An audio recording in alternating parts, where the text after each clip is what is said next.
Good day. Welcome all of you to yet another edition of Naturalist Future 2.0. Myself, Dr. Raina Raj, Head of Marketing for Natural Remedies Pvt Limited, would be the moderator for this webinar. Naturalist Future 2.0 is a webinar series provided by Natural Remedies Pvt Limited, where we invite eminent speakers across the globe to share their thoughts on the most relevant topics of the animal health industry.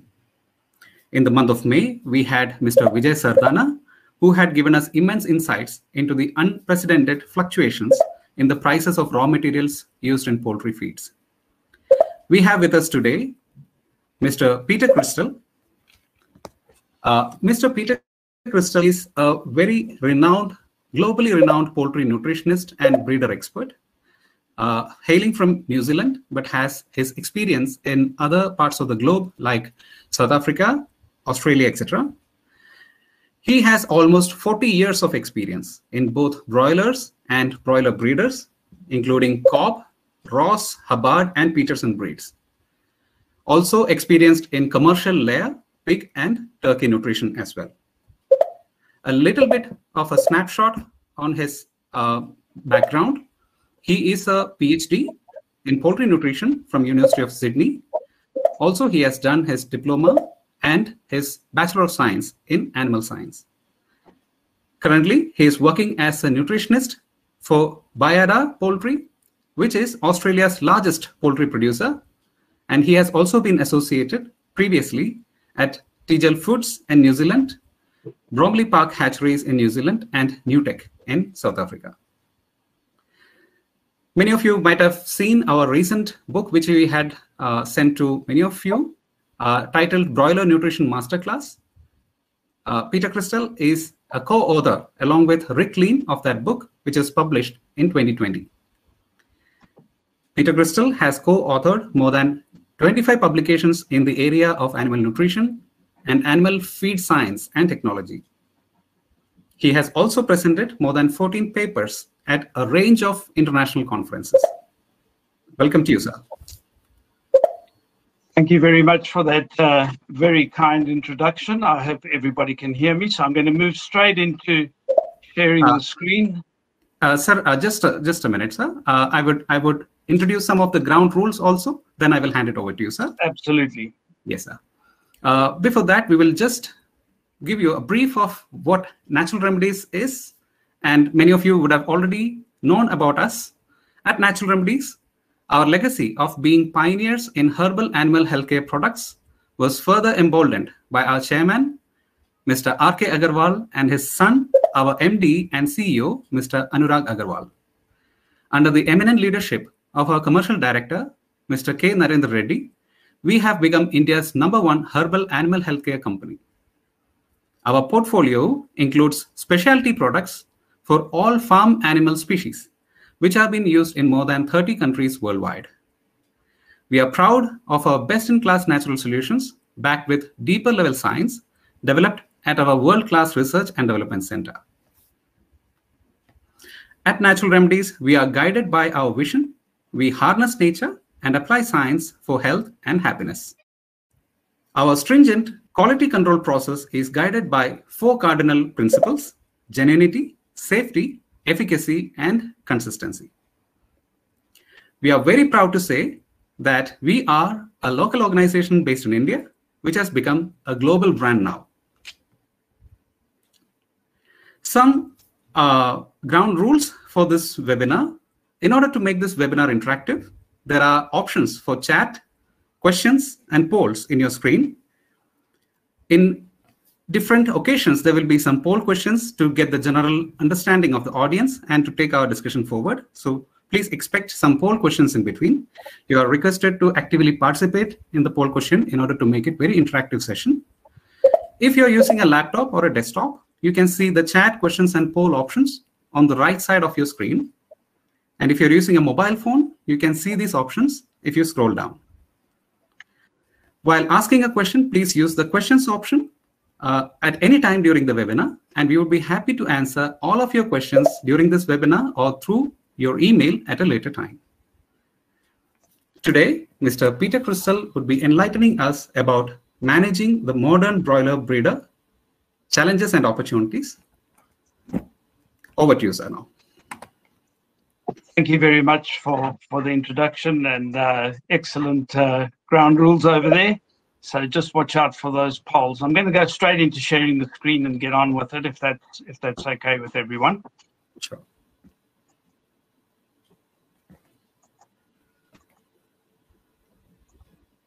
So hopefully you can see that screen, managing the modern broiler breeder, and some of the challenges and opportunities about managing this modern broiler breeder is what I'm going to cover off this evening, certainly this evening New Zealand time. We're not going to stick too much on what the primary breeder recommendations are, but rather to look a little bit closer at the physiology of the birds and how things have changed over the years.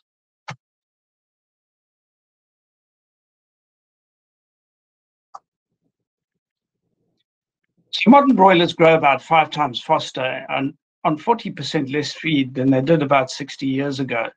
And most of this change has been genetics. And this is our first big challenge. The modern broiler that we have developed nowadays grows very rapidly, deposits very little fat, and that is something that is completely opposite to what we need for a broiler breeder. And so we have these challenges going forward. There's faster growth rate, so that means we need to increase the restriction on these broiler breeders.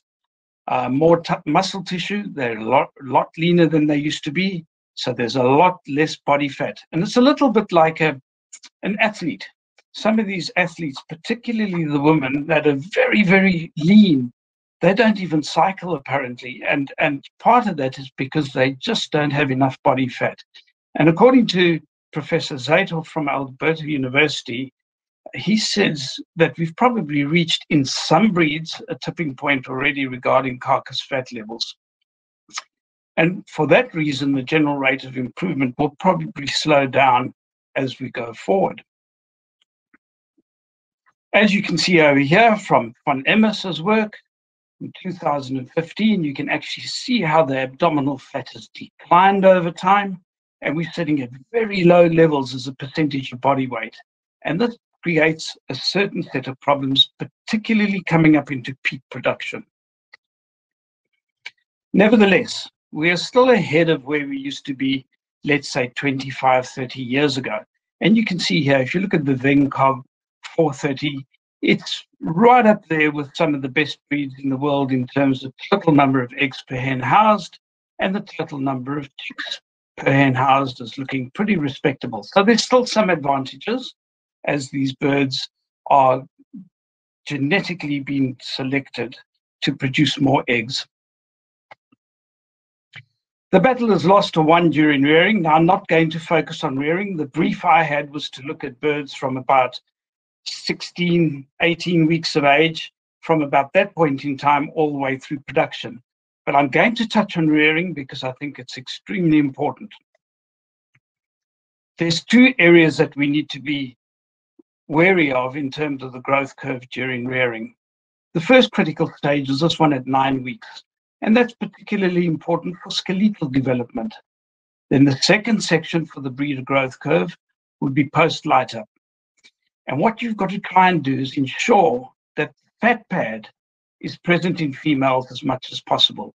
So when these birds reach peak production, approximately 20% of the peak lay egg number is supported by mobilization of body lipid, and about 80% is directly from feed lipid. So if you're going to get a full peak production and the bird does not have enough reserves, you're not going to get a good peak because it needs to mobilize that body fat. And we'll have a look at that a little bit later on how she does that. Lighting, this is really important, and I'm going to bring it in right here at rearing, and we're going to talk quite a lot on lighting. One of the things about breeders is they're photorefractory. So that all that means is they're unresponsive to light stimulation until such time as they are mature enough to respond. So therefore, during rearing, you either need a declining or a constant day length prior to light stimulation.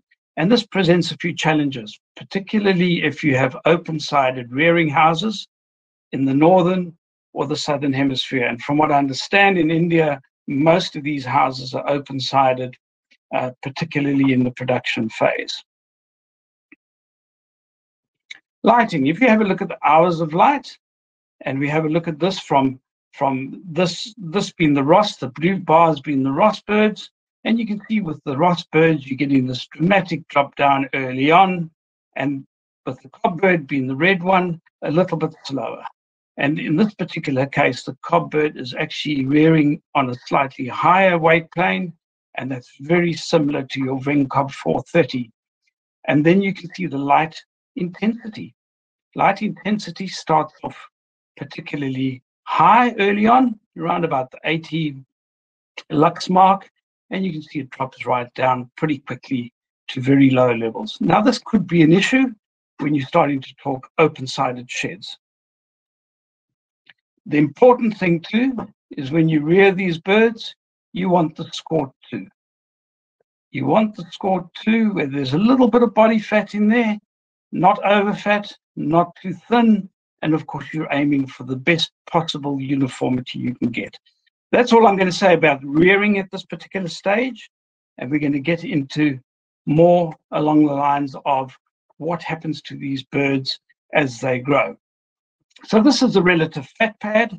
So what we have here in the red bars on the left-hand side is our body weight gain. And you can see here from light stimulation, body weight gain continues to go up. But look what happens to body fat. The fat pad weight dramatically increases relative to the weight gain. And it carries on going all the way up to well into that egg stage. And as it starts hitting peak, you can see it dropping off. And this is really important. If those reserves are there, the bird will mobilize those reserves as they're coming into peak lay. Here's an example of two birds that are almost identical weight. This particular bird over here at 33 weeks looks far worse than this one over here. And that's largely because of the fat content of this bird relative to this bird over here. You can see they're 48.8 grams, which is very small amounts, and that one's a lot higher. And this bird looks a lot better, and yet they're the same, basically the same weight. So breeder layer production, concerns in feed and lighting management. And I'm going to stop just here because bringing the breeder into lay, lighting, photostimulation, and feed stimulation, I think at this point we have one of these poll questions. Am I correct? Yes, sir. We will have a poll question requesting the admin to launch the poll. Yes. Now we have the poll question. Dear audience, you can see this poll question towards your right side of your screen. The poll question is light duration. The length of the light duration is more than light intensity for the onset of sexual maturity. Do you agree? Do you disagree? Or do you feel that they are of equal importance? You can take 10 seconds of your time and register your poll. The outcome of this poll will be quickly announced at the end of 10 seconds.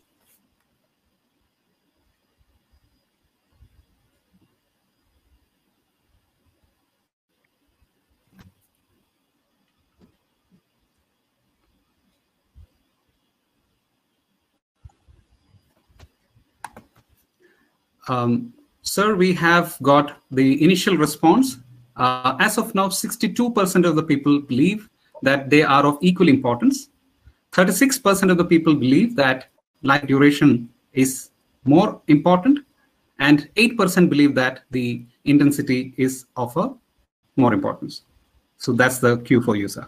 Excellent. Thank you very much. That's a very interesting poll, and it's quite interesting that there's a large proportion of you that believe both intensity and duration are equally important, and hopefully we'll change some of those perceptions as we go through. The mechanism, let's have a brief look at the mechanism of light stimulation first, and we hopefully will elucidate a little bit more about the poll answers. But the most important thing about light stimulation is there's very little of it that actually happens through the eye. There is some retinal stimulation, but in fact, most of the stimulation for these birds is through the skull, straight into the hypothalamic type stimulation. And that's really important to bear in mind because birds don't really see in lux as we do. They actually see in what we call gallilux or even clux. It sounds like an interesting term, but in fact, it is a genuine term. And so they have a different mechanism.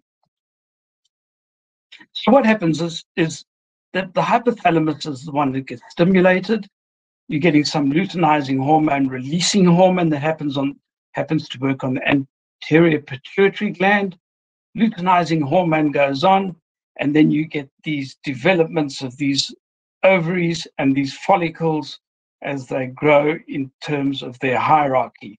And then you get a feedback mechanism that goes back via progesterone to the hypothalamus. And so you get this control that goes around. And this happens very, very rapidly. And it's an extremely stressful event, surprisingly enough. And what happens, the birds, remember that they're on feed restriction. You've got these dramatic hormonal changes happening.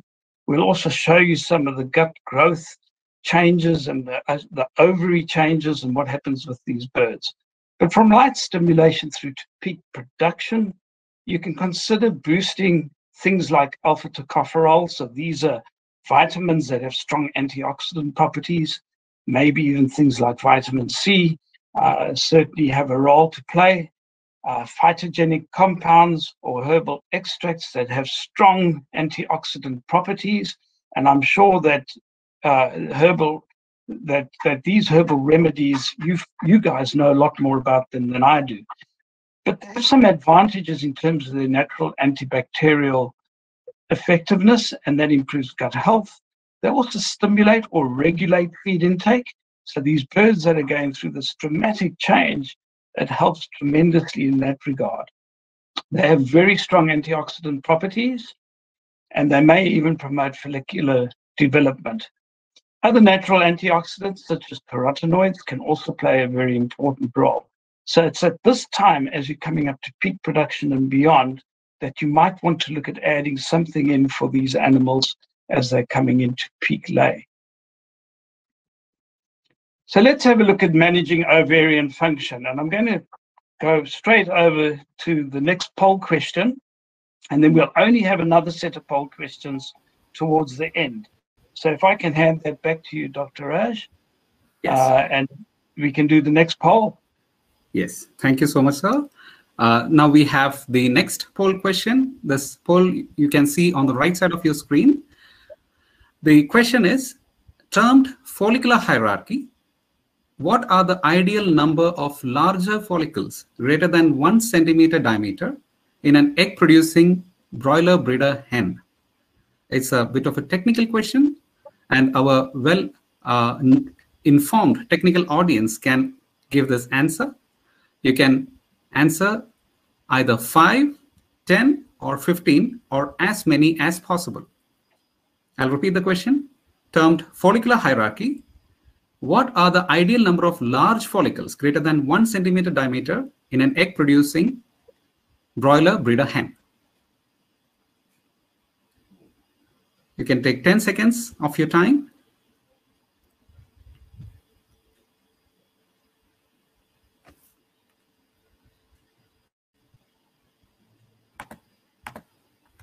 Okay, so we have lots of responses coming in.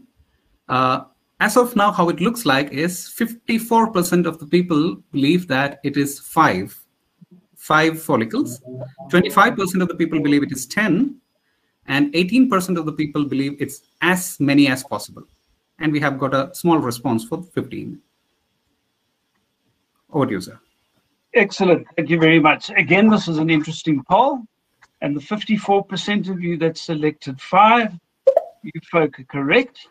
The large follicles, and this is quite handy to have and to know, particularly if you have a bird that has just recently passed away, mortality or whatever, or bird that's been damaged that you have to cull, and you open it up to do a post-mortem, one of the things you should do is just check this hierarchy of follicles. And you're looking for 5 to a maximum of 7 to be a reasonable size. And then the stroma, or the small follicles, there should be lots of those. So whenever you open up a bird, providing it's not a particularly sick bird, it is well worth your while to have a look at these, because it gives you some idea of whether your light stimulation has been enough and whether your feed stimulation has been enough. So ovarian morphology is extremely important. So if you have a feed-restricted hen, and here's an example here, and you can see the 5 hierarchy with a couple more that are starting to develop.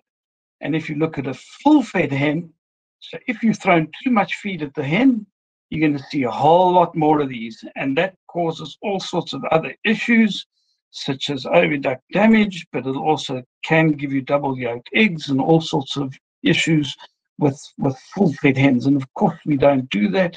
We want to see that sort of picture with a very good blood supply to the ovaries that are there.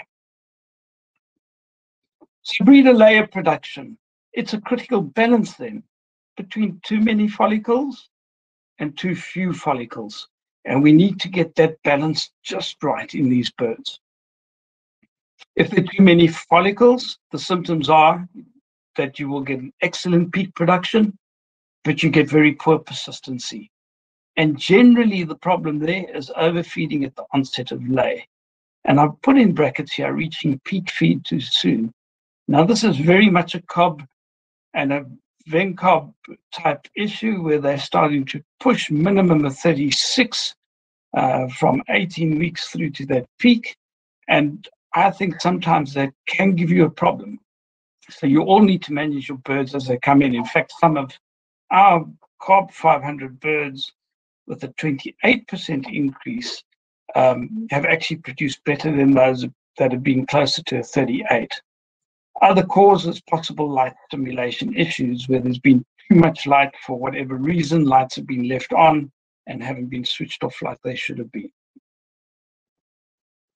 Insufficient follicles, if there's not enough of those, you'll get normal peak production. It won't be fantastic. And again, you get poor persistency. And that's possible due to inadequate light stimulation, high incidence of atresia. So these are these follicles that get reabsorbed, high incidence of that, and a normal decline in follicle number with age. So that happens with age as well, as we know. So let's have a look at this. In light-proof housing, some breeder layer photostimulation. And the thing I want to point out here more than anything is this little gap here, the very first gap from 8 hours to 11 hours, or 8 hours to 12 hours. There's a 3 or 4 hour gap. Now, of course, if you've got open-sided sheds and you're rearing in open-sided sheds, you might not be able to rear at 8 hours. You might have to rear 10 hours or even higher than that. And that causes a problem, because to stimulate enough light initially to get that kick is hard to do. And if you only do an hour, that's not going to be enough. You really want to be pushing 3 or 4 hours if you can. So the more you can get, the better. In light-proof housing, there's obviously no advantage to go beyond 14 hours, because what that does is it reduces persistency. In open-sided houses, if you have to go over 14 hours, it's also going to reduce persistency.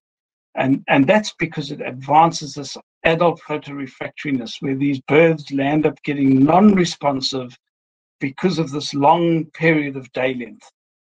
And it just reduces your persistency of lay.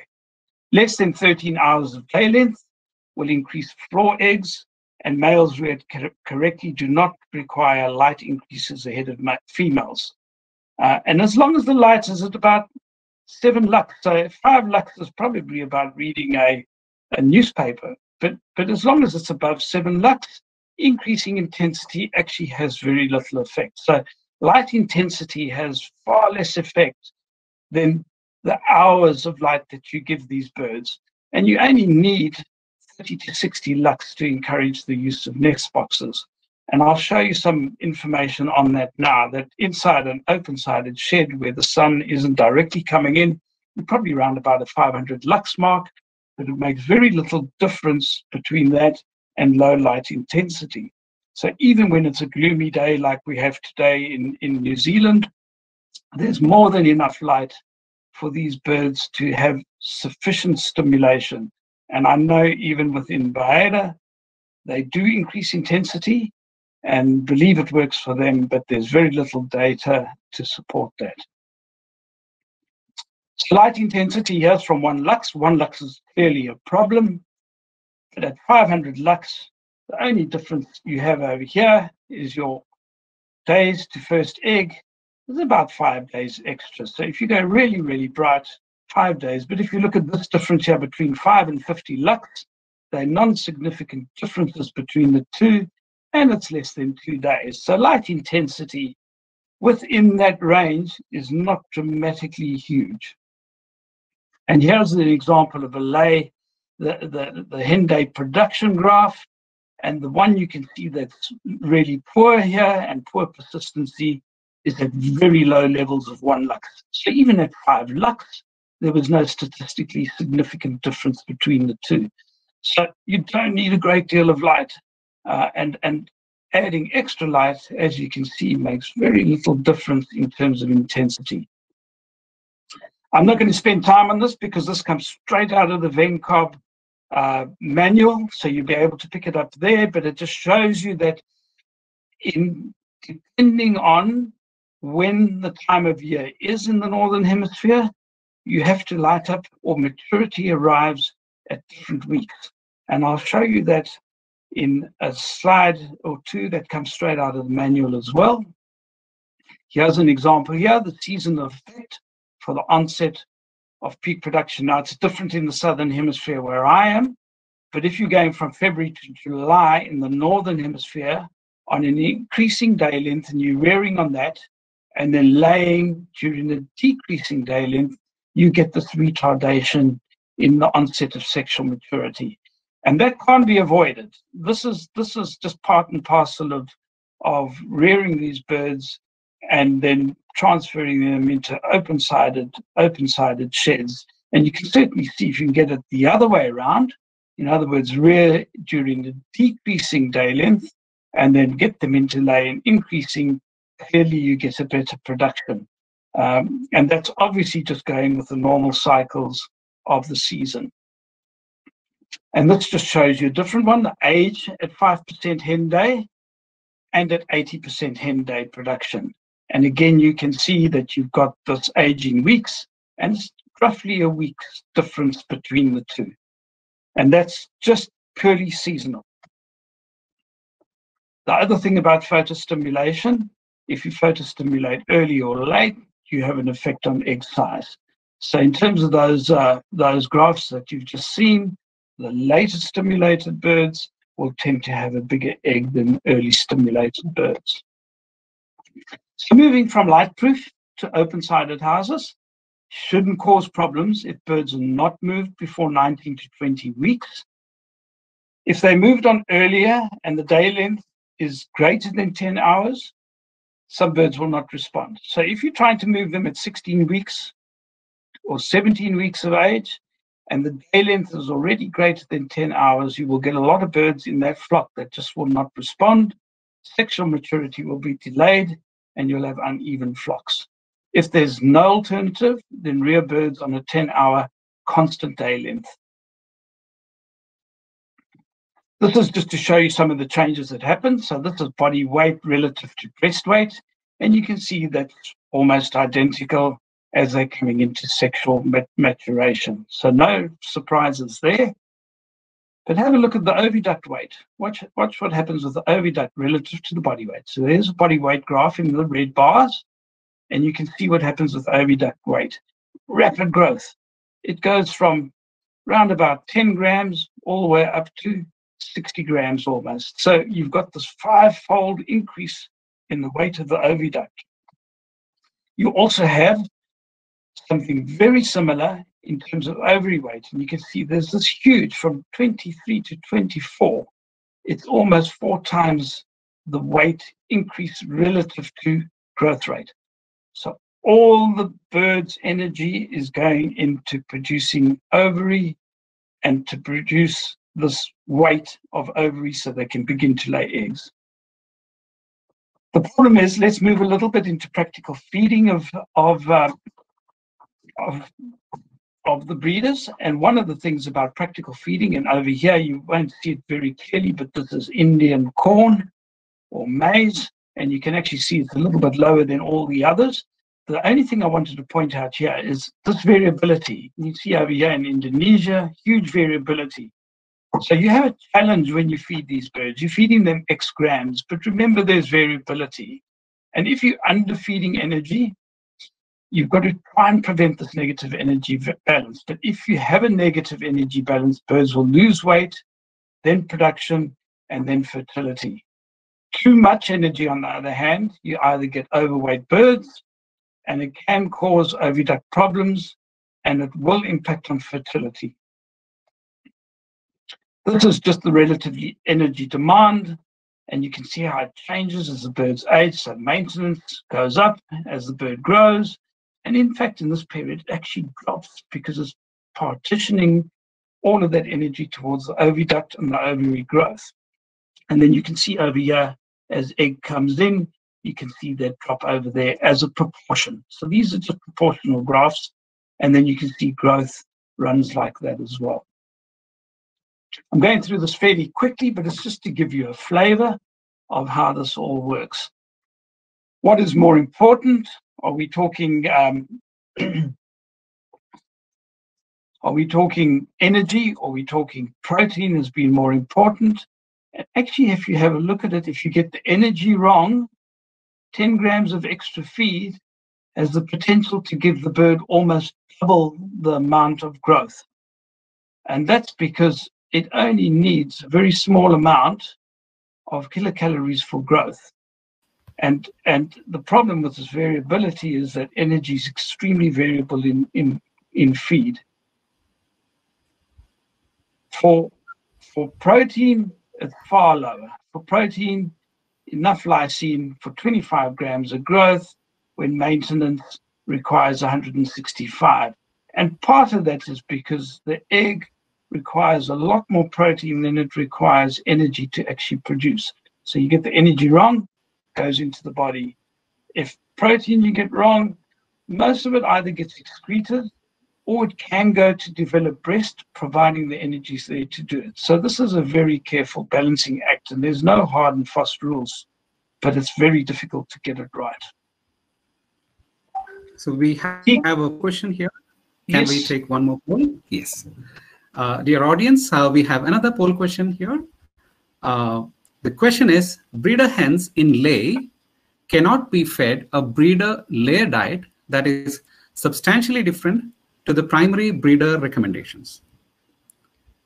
You can register your votes whether you agree to that or not. Is it a true statement or a false statement? I'll say that again.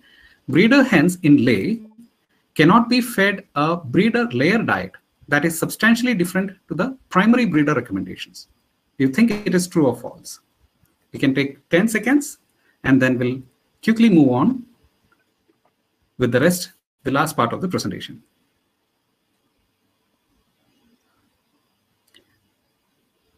Just as well you stopped me there, Dr. Raj. Yes. I was on a roll. I'm going through fairly quickly, but yeah. So the initial response has been quite unanimous. 80% of the team, of the participants, feel that it's a true statement that it cannot be fed. Very interesting. Okay, well let's see if that is indeed true. Peak feeding. So this comes from ABGen. This is Alex Chang at ABGen. He's come up with a rule of thumb. He says birds require 25 grams of protein per bird per day. And what he's done over here, this is peak feed. So we're talking about peak feed, and there's the peak feed allocation. And what he's done is he's gone from 2,750 right up to 2,900 kilocalories.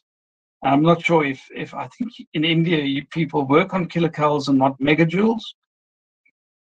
But if you've got your calculator handy, you just divide that by 239 and you'll get megajoules, or you multiply megajoules by 239 and you'll get the kilocalories.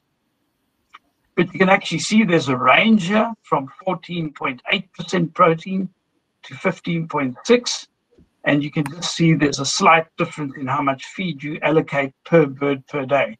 So you can make quite a big change. That's quite a substantial change in energy between that level and that level, and a fairly substantial change between there and there, although not as big. And that depends on how much you then feed the birds. So even from the Ross type of recommendations, you can see there's a fair variation. But have a look at this particular one. Now, this is Serati's work, and that's not from very long ago, where he's gone in with crude protein intake. Remember that 25 grams? Well, here he's got 25.2 grams. As low down as 22.7 grams. And have a look at this hatching eggs. Absolutely no difference between the hatching eggs, although your problem here is the feather score is not particularly good on this one. So in terms of the control, you've got quite a wide range here between lysine intake in milligrams per day. And when we talk lysine intake, we're actually talking balanced protein, so all amino acids in ratio. You see that's reasonably quite far apart. Here's another one that we have available. This is Enting's work. And you can see here feed intake, where he's gone from 11.72 megajoules or 800 kilocalories, which is typically what Cobb and Vencob would recommend in lay, down as low as 2,200 kilocalories. So we're talking huge differences. And in fact, that would be probably considered an energy deficient diet. And then one in the middle over here. And you can see what these birds do. They simply have a higher feed intake. So this is almost 200 grams versus 157 grams. But the important thing to bear in mind is this, the energy intake. So you're looking at energy intake, and that's what you want to aim for. You want your energy intake to be around about 1,840 kilojoules per day mark. And production, you can see the production has hardly changed. And in fact, that is significantly higher than the very high energy one. And there's very little effect on egg weight. So that tells me you can actually feed a very wide range of different diets. It's how much you feed of each of those diets. And then you've got to make sure that this particular diet here is in line in terms of its protein relative to its energy. So there's no point in having a bird eating 200 grams and you're overfeeding protein to a huge extent. Here's another example here with crude protein in layer diets. And these are Ross 308 birds from 22 to 64 weeks of age, where they fed the standard. This is the standard one here. And they fed below the level right down to as low as 20% below. And in this particular case, 5% above.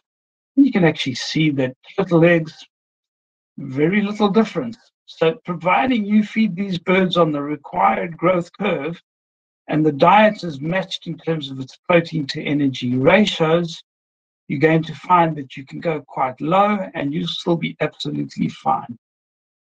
The energy deposition works this way. If there's not enough energy intake, birds will mobilize fat. If there's too much, they will obviously put on body fat.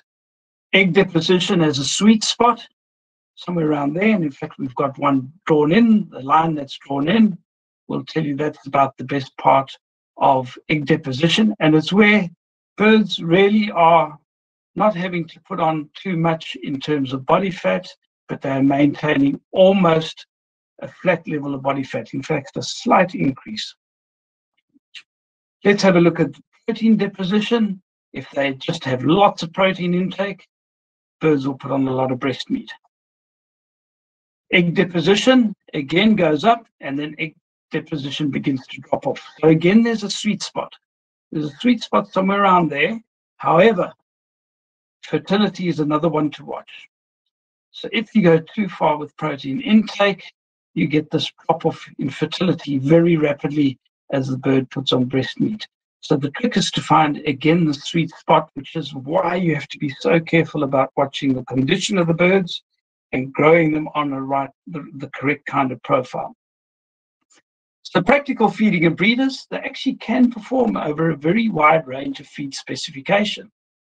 But it's the allocation of those feed specs that are particularly important.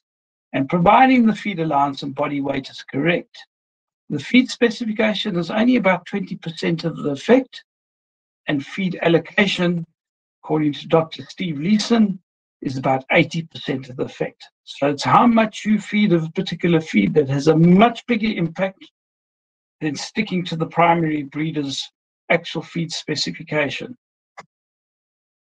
Don't forget water. I'm not going to go through water, but it's an important nutrient, so I'm going to skip straight over that, but don't forget it. And don't forget that clean water will give you a very big difference in feed water consumption and in terms of egg production and egg weight as well. Male management, we haven't touched on male management, and I'm not really going to because of time, but it is important. Remember, 50% of your genetics comes from the male, and most of this is in the male manuals. But the thing that is important to me is that early on, males will steal female feed, and quite often we hold back the male feed because the males have actually been eating female feed, and you've got to make sure once they get excluded that they actually have enough feed and they don't get underfed. And that's the only point I want to make with male management. If you can do a separate male management feed, that would be fantastic, but not everybody can do that. Mating ratios, you'll find that in every one of the manuals. So again, I'm not going to go through that, but it is important.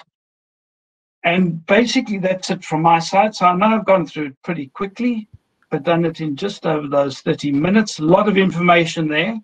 And I'm sure that everybody will be getting this information if you want it. It is, I'm sure, available to you. And with that, I just want to thank you all for your attention and happy to take some questions. Absolutely. Thank you so much, sir. I would like to appreciate the depth of the topic that you have dealt with today and the patient explanation that you have done today. I believe, as you have rightly mentioned, there are lots of information. So probably some of our participants would have to go through it again. So we will share the entire presentation as well as the recording of this webinar with all our beloved participants here. Now we will quickly take on some questions. We have got a lot of questions that has been coming from the very beginning of the webinar. And even from the time when we had announced to our customers, people have been asking quite a lot of questions. So I'll start the questions one by one, sir. The first question that we have received is, how does debeaking affect the production? Debeaking, has it a significant effect on the production in breeders? Yes. It depends on how well it's done. So if beak infrared treatment, which is what we would typically do in Australia, is done properly without damaging of particularly the tongue, it has absolutely no impact at all on production. If, on the other hand, you have to do severe debeaking, and this can happen where you've got lots of light stimulation, you've got birds that are very flighty, that can affect production. So, and that's because it might make the birds very sensitive to eating feed to begin with, and that can create problems. So it all depends. Are you still cutting beaks, or are you doing infrared treatment, and just depending on how far you go. But yes, it can, and it also depends on when you do the treatment. So a day old, of course, if you're doing it a day old and it's infrared with a Novatech machine, then we see very little influence. If you have to do a hot blade cut, that can affect dramatically if you get it wrong. I don't know if that answers the question. It's a difficult one to answer. It does, sir. It does. It has answered very well. Going on to the next question, sir. What is the role of body weight and feed intake after photostimulation on ovarian function at first egg? So here is about the first egg in broiler breeder females. Role of body weight and feed intake after photostimulation? Well, this is really a very, very good question, because it's kind of a moving target. Every single flock is slightly different, and if your flock is underweight and not ready for sexual stimulation, for this light stimulation, then you can have a problem if you're trying to peak feed it into production. If she's mature and she's ready to be light stimulated, you can almost go straight to peak feed and you don't have any problem. So she'll respond quite happily. So again, it's very difficult to answer such a question. It's a very, very good question. What you will see if you are overfeeding these birds and they're not ready for it, you'll see things like prolapse. Those kind of things happen. You'll see more double yolkers, even though they're still pullets and they're still coming into lay with small eggs. You start seeing many more double yolkers coming through. So it's all about whether this bird is ready for that stimulation of feed, and it's very hard one to answer. Each flock is so different. Difficult one for me to answer up front. We've seen some flocks do extremely well, where we've taken a 38% increase in feed and no problem at all, but they were ready for it and they were sexually mature. They were slightly overweight, probably 100 to 150 grams overweight at light stimulation. No problem at all, but we've seen others really struggle. So it's a great question. One question from your forte, being a nutritionist. Do you recommend usage of NSP enzymes, the non-starch polysaccharide enzymes, or protease enzymes in broiler breeder diet? And if so, is it an increasing trend nowadays? I would definitely use an NSP enzyme. The reason for an NSP enzyme more than anything, particularly if you're using things like rice bran or wheat bran or anything like that, is that it evens out your energy of your grain. So that variation you see in grain, it tends to even that out. Probably less so with maize-based diets than wheat, but I would always use an NSP enzyme, and I would most times use a phytase at a single dose. I don't use a protease in my breeders, mainly because you're trying to get your protein fairly low anyway, and you know I don't use a protease on top of an NSP on top of a phytase. I'll then use the two together, but definitely use an NSP and a phytase. Okay. There is one question on the health aspect. What is the solution to control multiple ovulation in broiler breeders? Apart from food restriction, is there any solution? I don't think there is. I think again you've got two problems with open-sided houses, particularly if you've got long hours of day length. You've got overstimulation of these birds, and then the only thing you've got left to you is to hold back on feed. There is no other way, but it's extremely difficult to manage your way around that, and I've got no easy answer for that, to be quite honest. The real answer to that is go light tight housing, light tight rearing, and light tight inlay, and then you don't have we don't see those sort of problems at all in New Zealand, for instance, where it's 100% light tight, and it has to be because we're so far south in terms of the southern hemisphere. So we don't have those issues, and you've got nothing available to you if you can't control your light. The only thing left for you to control would be feed. Absolutely. Being a tropic country, we are sometimes facing with abundance of light, and we have to restrict it. And it truly the answer holds in having that light tight effect. Another question from the health perspective, and this has been quite a common question that we have found. There are two conditions that it bothers the breeder customers. That is, one is prolapse, and another one, egg yolk peritonitis. How can we reduce these two conditions during lay, and are there any predisposing factors that we should be wary about? Again, this is prolapse, as we were talking about earlier. The prolapse is generally because you have this problem with light and light stimulation early on. It's not something, again, that we see at all in Australia, or it's very rare to see prolapse, very rare to see prolapse in New Zealand. So a lot of that has got to do with this forced light stimulation prior to sexual maturity. Really hard to do. Maybe get the bird a little bit, rear it a little bit bigger. The downside of rearing a slightly bigger bird, of course, is that it's going to require more maintenance, so it uses a bit more feed. But generally, that's what we found, in as much as 150 grams on our cob bird, we really then reduce that prolapse quite significantly. Egg peritonitis, I'm not sure, Dr. Rose, you probably know better than me because I'm not a vet, but we do see that. We see egg peritonitis, a number of causes for it, but it's not prolific. We do see some of it, but I don't, it's a little bit beyond my scope of expertise. It'd be more a veterinary thing, I would think. Okay, we have got a comment from one of our esteemed customer. As per him, prolapse is seen as early as 4 weeks of age. So he feels that there is no role of light. So probably, you know, we can have further understanding on that particular aspect. Any comments from you, sir? This is obviously rectal prolapse, or yes. This is something a bit different now. This is not oviduct prolapse at all, and what you need to have a very careful look at there is dietary fiber. If your fiber is too high early on, you're going to have a problem. Again, we don't see any of that. We see no prolapse in rearing pullets at all.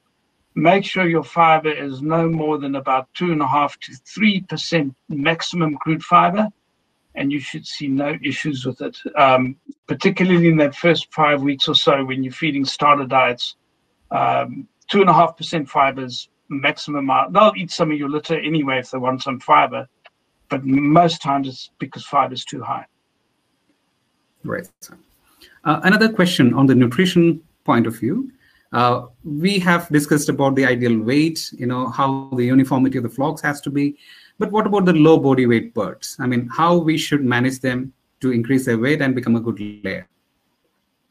This is usually you have to do three-way grading. I presume all of you in India do grading during rearing, or is that not something that's practiced? I'm sorry, Is yes. Grading practiced as a regular rule during rearing? It is, but it varies from farm to farm. But yes, it can be done in our farms. Yes. So really 3 weeks.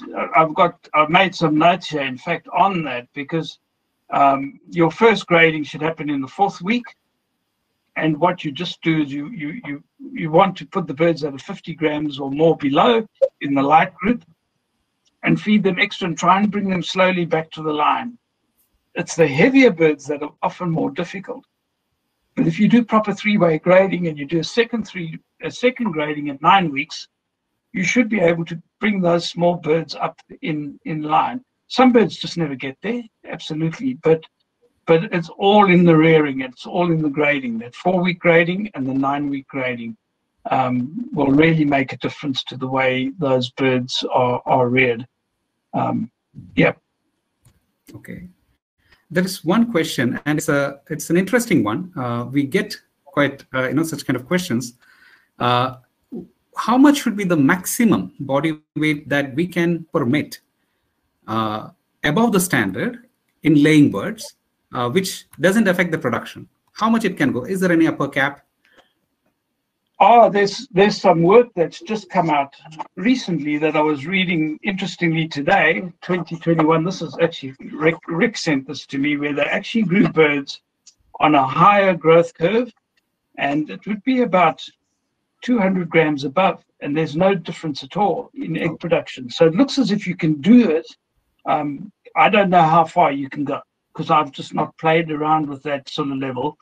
But I do know that we can go 150 to 200 grams above standard, and we have no problem. We have slightly bigger eggs, particularly early on, which is good, but we also have some bigger eggs later on.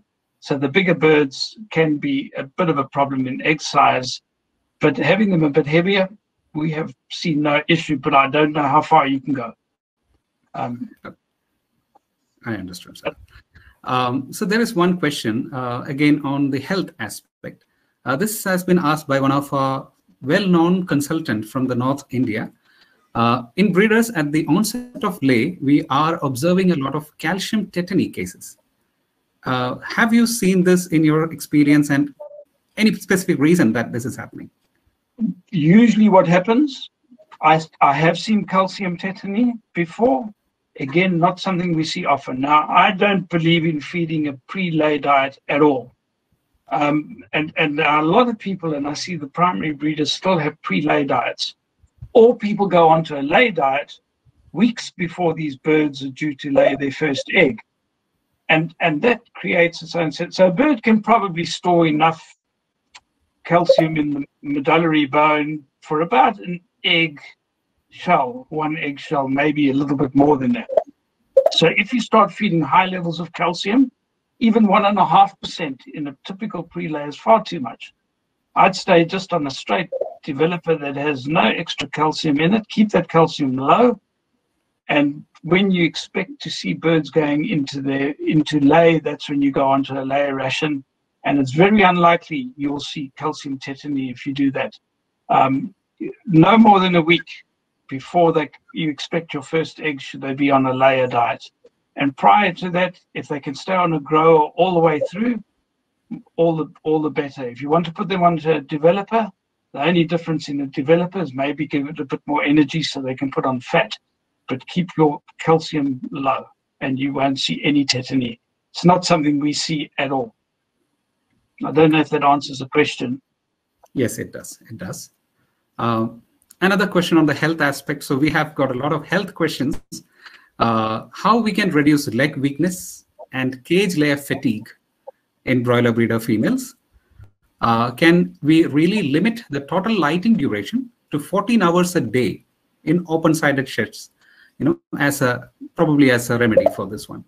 The question is on leg weakness and cage layer fatigue, sir. Yeah, look, your lighting in your open-sided sheds is going to depend largely on what your longest day length is going to be. So if you know you're going to have a 16-hour day length and you've got an open-sided shed, that's going to have to be the hours of maximum light stimulation you give. Again, leg weakness, I don't believe leg weakness is directly related to the length of light. In cob birds, maybe broiler birds, but these birds that you have are not growing that quickly. What you need to do as the birds age, you need at least a 2-phase layer diet. Bring your phosphorus down as birds age. So available phosphorus needs to reduce as birds age, and calcium goes up. But the other mistake I see people make quite often is as soon as they see an eggshell looking a bit weak, they give a whole lot of calcium grit to the birds. You've got to be very careful about doing that because you can overdo calcium, and that calcium can actually create more problems than it solves. So you shouldn't see any issues, even with a 16-hour day length, if you have to go that far, providing your dietary calcium and available phosphorus is correct.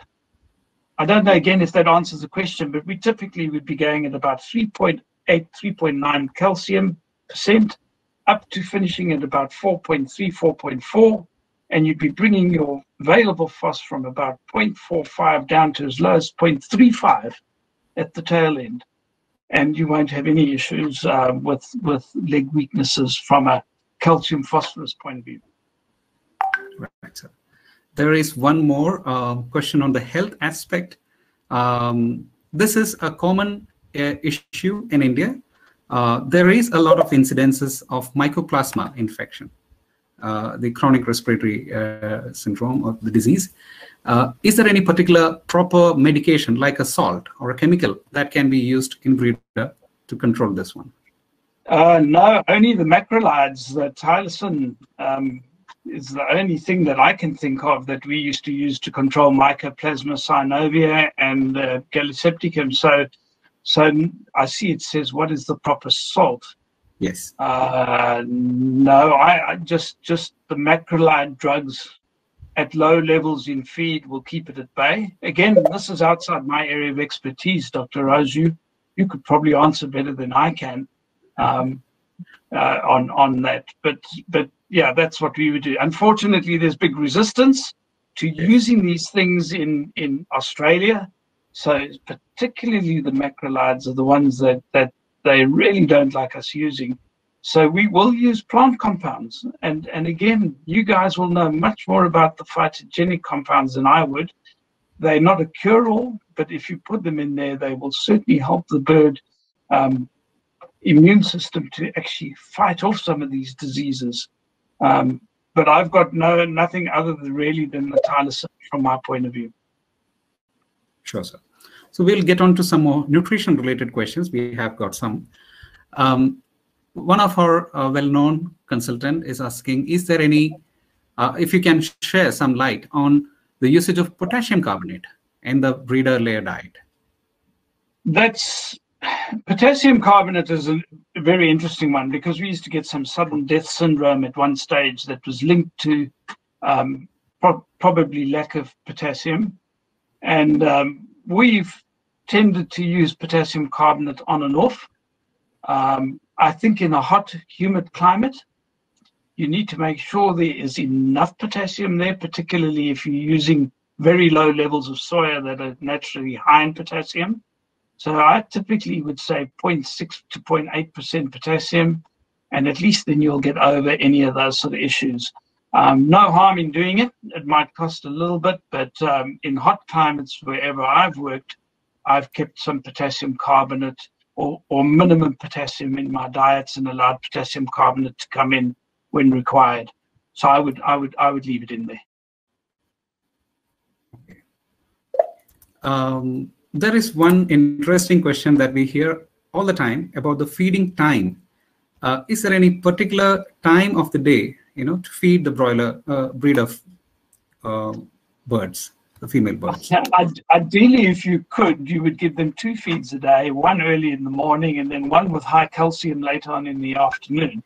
There isn't really any particular time. I know a lot of people ask the question, but if you get the birds into a pattern of feeding, preferably early in the morning, they will get used to that pattern, and they will eventually crop up and they sit with feed in their crop, and that feed stays there for almost a full 24 hours. It's quite amazing they get used to that. I've seen people feed them before lights on. I've seen people feed them after lights on. And really, from my point of view, I've seen very little difference in how the birds actually perform. So 9 times out of 10, what you want to do is you need to be able to be there to see these birds feeding on occasion. That's probably more important than no manager being there when they actually get fed. So charge the feeders up, make sure they're all charged in the dark, so the noise of the feed coming into the feeders doesn't get the birds all excited. So you do that in the dark, so they don't relate the noise of the feeders to the feed. And then after lights on, normally within an hour of lights on, that's when I would feed. That's what we tend to practice. Okay. So the next question is having a little bit of insights behind it. One of our well-known consultant in India, he has done some studies and he has found about 80% of the birds show the T2 mycotoxin types of lesions, like tongue necrosis, oral ulcers. However, the feed samples almost test negative for T2 toxins. This is a query from him, that is there any other reason that we can think of, like a other way of diagnosis? That's a very interesting question. And look, the trichothecenes, or the T2 toxins, and that whole group of toxins are very, very powerful mycotoxins. They occur in little patches within your grain. So 9 times out of 10, if you are seeing these lesions, the chances are it probably is a mycotoxin. But because they occur in pockets, trying to find them can often be quite difficult, because you're sampling out of a big batch of maize, usually is where those sort of things reside, and you might well be missing it every time. But the bird, of course, is the best sampler out, because they're taking bits of feed every day. And then, of course, you get these mycotoxins that also conjugate and form these less, so you don't pick them up necessarily when you analyze, but they are there. Again, it's an area that I haven't spent that much time on, simply because we don't have issues in Australia or indeed in New Zealand. But if you've seen typical T2 lesions on the tongues and mouth, top of the mouth, chances are that is a T2 toxin, and you're better off going in with a targeted toxin binder in that particular case. Usually the enzymatic ones for that, rather than just a straight bentonite or clay or something like that for T2. Right, sir. So we have one question. This, again, we get this query in the field. Excess of fat in grower or in the pre-layer diet, is it good for a peak production as a proactive approach? Excess of fat in the diet, or, yeah, or excess of energy in the diet? Excess of fat in the grower and pre-layer. Okay, so a bird will take about a third of the fat that it ingests and deposit that as body lipid. That's the way the metabolism works. So it actually helps you to have some fat in your breeder diets, but again, don't have so much fat that you're overfeeding energy. So this is important. So if you're going to feed 2,800 kilocalories, for example, as your diet, certainly put some of it in as fat. You don't need a lot of it in as fat. We'd go in at about 7.5 to 10 liters per ton, and that's about it.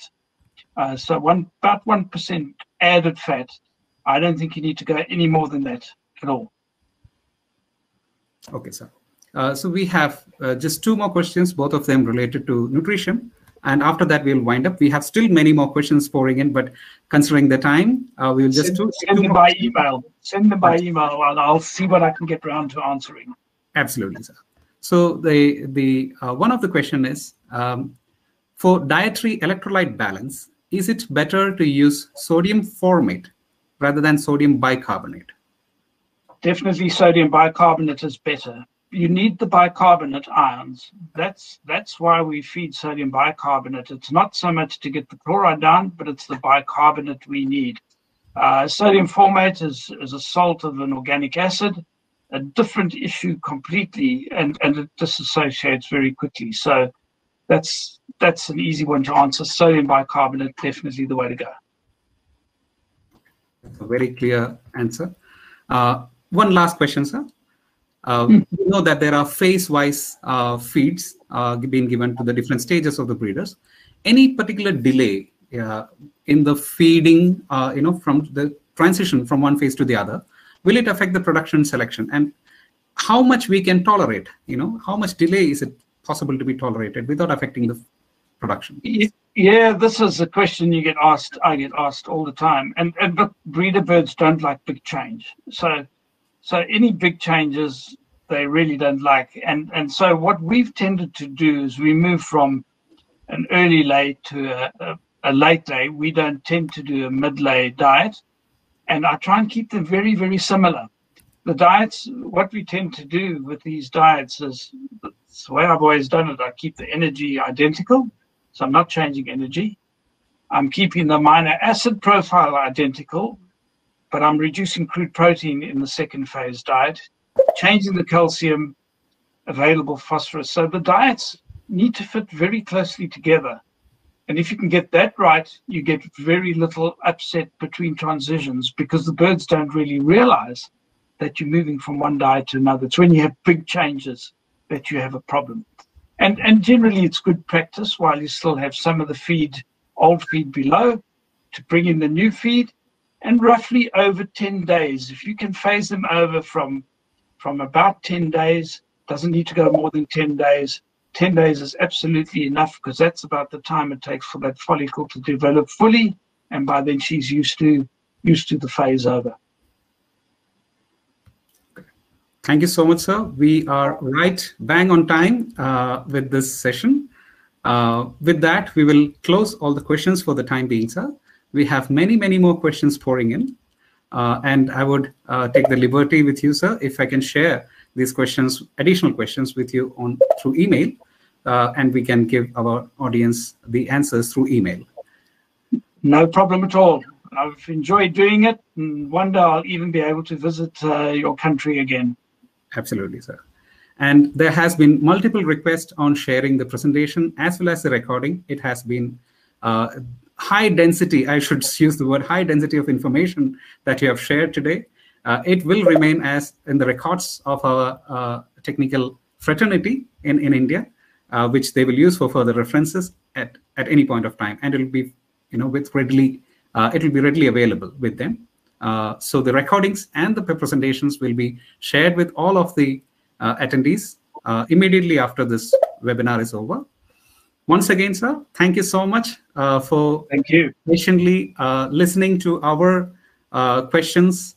From the very beginning, you have been absolutely very, very supportive for imparting your knowledge with our esteemed customers. And we would request your kind association with us for a longer period of time. Thank you very much. I really enjoyed it and loved giving the talk. It just would be so much easier face to face, but this is the way it is, the new reality, I guess. But thank you very much. That's the new normal, and that's exactly the reason why, sir, we have come up with this platform of Naturalist Future. And this is the second year of it, so the second year of the pandemic. So Naturalist Future 2.0 hasn't been named because of that. Yes. Thank you so much, sir. And one last word to the audience. So the audience have been extremely, extremely knowledgeable. They have been asking the right questions. Thank you so much for listening to us.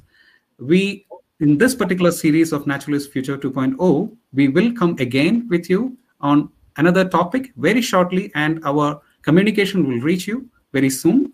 We have lined up a lot of sessions for this year. So till the time we meet again, I would wish everyone all the best. Please take care during this pandemic. Try to get vaccinated as early as possible, and please stay safe at home. Thank you so much.